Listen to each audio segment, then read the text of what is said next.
Well, hello everybody and welcome back. It is once again me, your friendly deputy of Movie Deputy Podcast, bringing to you Mission Impossible Dead Reckoning Part 1. Yeah, we have really been building up to this one from the very first Mission Impossible all the way through to this one. And of course, you know there's another one coming, or at least we won't hope what it did. The Divergent series did and never make the second one. But I don't think this one's going to leave us on a cliffhanger like that. So, yeah, with Dead Reckoning, where do I even begin with this movie?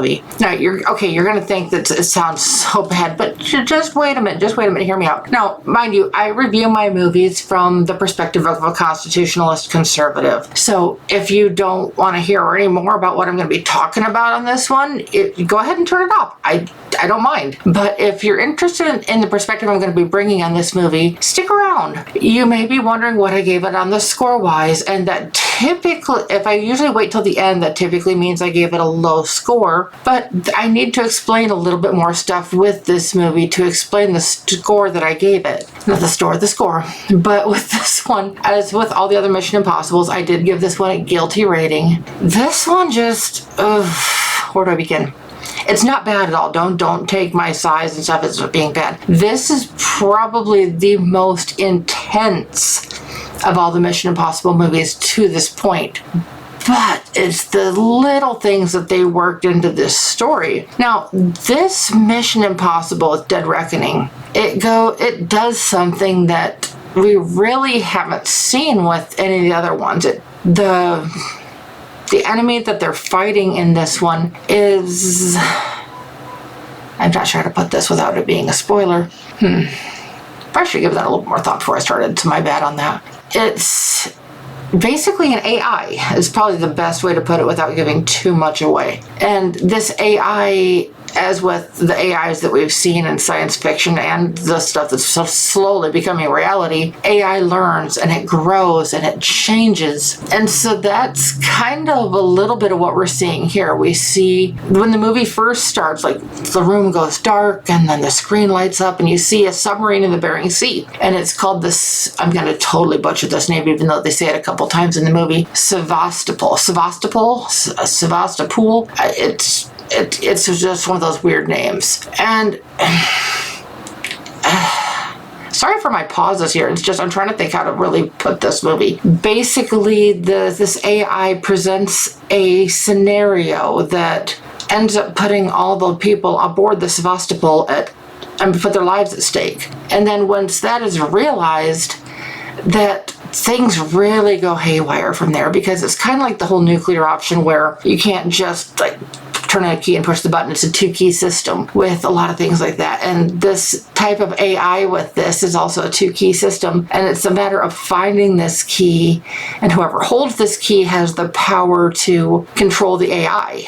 Only this AI, as it grows and develops, becomes to the point it really can't be controlled. And that's where it really kind of goes a little bit wonky here with the movie, because okay, we live in a digital age. Everything is digital. I mean, here I'm on this podcast. This is all a digital format that I'm bringing it to you. We live on our phones and we have all these TV things. Our cars even have like their own, some of them have TVs and they're all based in computers, just everything. But the only hope that they have in this movie is to do something that's analog. Now, there's going to be a generation that does not even really understand what analog even is. And that's actually kind of sad that we actually have it. We've come so far with our technology that we've forgotten where we started. And that's a whole other philosophical question for another day that the movie doesn't really go into. But it's with digital, the enemy is anywhere and nowhere. It's everything and nothing all in one. And that probably doesn't make a lot of sense. But with this one, there's just so much action. But even with everything, it's like I was glued to my seat watching this one. I did not get a screener, so I went to see this one in the theater like everybody else. And I was just absolutely transfixed to my seat. But what I couldn't get past though was, in the other Mission Impossibles and like in James Bond type movies and these really high intensity save the world type movies, usually the getaway cars are these sleek, fast Jaguars, BMWs, Aston Martins, and just all these really cool cars. And in this one it's a Fiat. Like, I'm not even joking. It's a little yellow Fiat, and it's almost comical, and it kind of breaks the seriousness of the story. And honestly, it kind of hurt the story a little bit. This whole movie, they're breaking into these little things with having to do with the environment. One of the things that they touch on in the movie is that our next war is not going to be fought on borders. It's going to be fought on clean air, clean water, fresh water, our natural resources, things like that. So it's jabbing all that in there, and it's kind of just pushing the whole idea of being green and that we're killing the earth and that all of this other crap. It's like, okay, maybe in small sections, but do you realize how big this planet is? Hopefully a lot of people do. What we do, I mean, like I said, maybe in small areas, highly densely populated areas, we might have some small impact, but as a whole, we are not impacting the planet. Okay, yes, we are having a climate change, but guess what? The climate has been constantly changing since the planet was created. Our climate constantly adjusts up and down. There was a time when the Arctic and the Antarctic were tropical regions of the planet.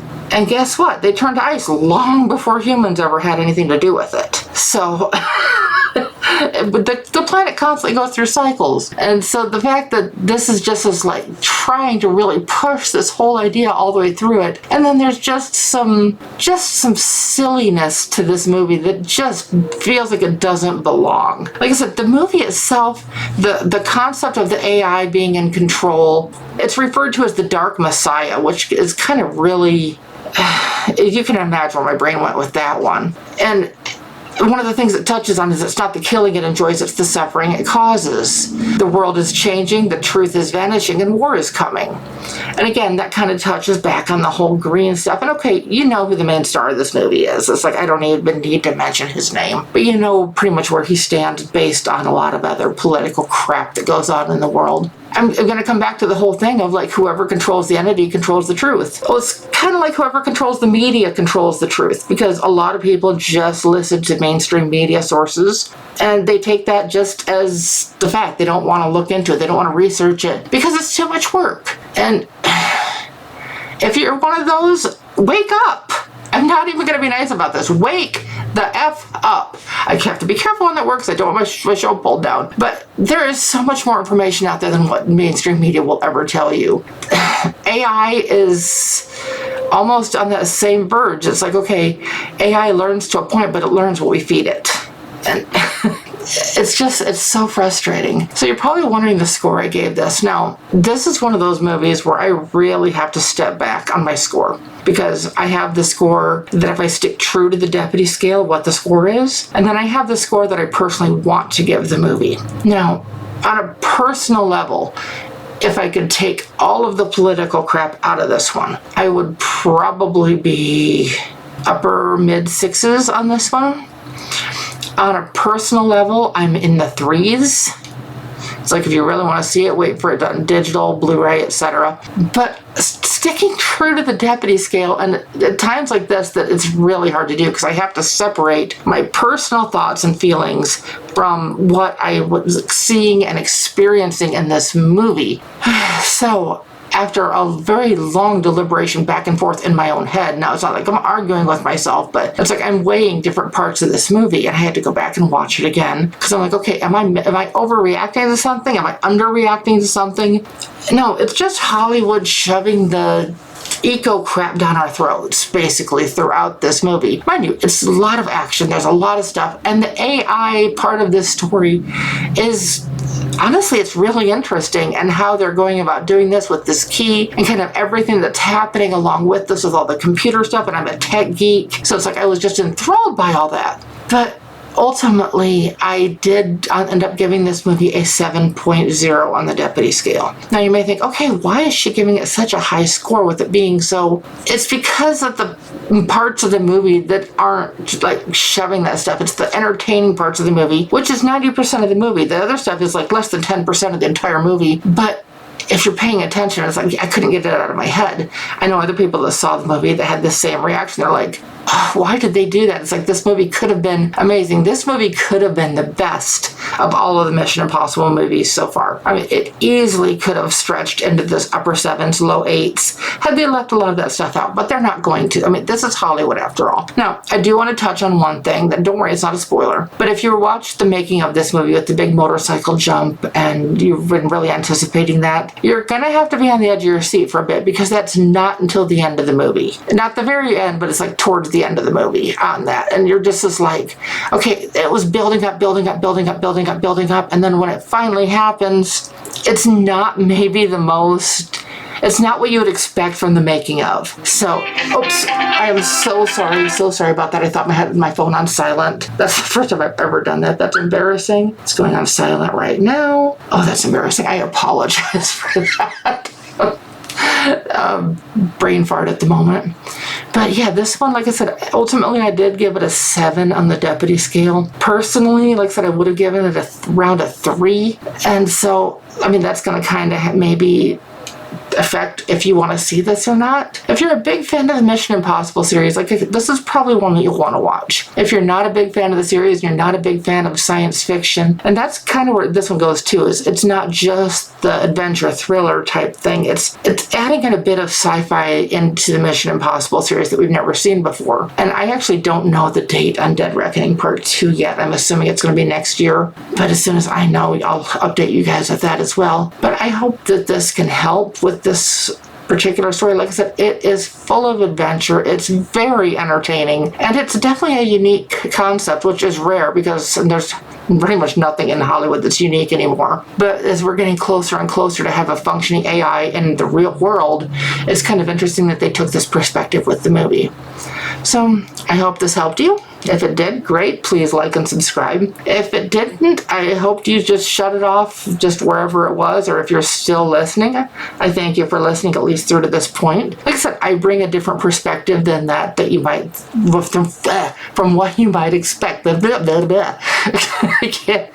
Today is just one of those days I just can't talk, so I apologize. But like I said, I hope this helped, and tomorrow we are going to be jumping in with the first of the 2 movies of Barbenheimer. I hate that hashtag that has gone so viral with that. And I will say one of those movies was a big hit and the other one was a big miss, but you'll have to turn in tomorrow to find out which was which. Till then, bye-bye.